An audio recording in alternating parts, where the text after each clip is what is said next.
Teachers' Day is being celebrated throughout the country today. President Draupadi Murmu has said that education in mother tongue is the cornerstone of inspiring talents in the field of science, literature and social sciences, and National Education Policy 2020 puts focus on this aspect.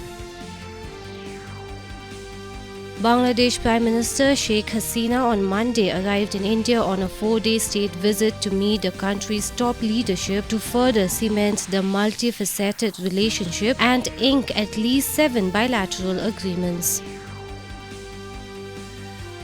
Teachers' Day is being celebrated in Shillong along with the rest of the country. The official function was held in Usosotham Auditorium where Education Minister Lakmen Zumbui attended the function. He also handed over Teachers' Award to several teachers.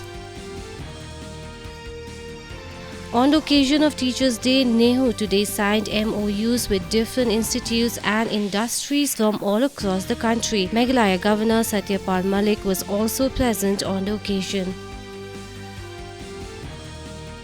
5 of the Janata Dal United 6 MLAs in Manipur have merged their group with Manipur's ruling BJP.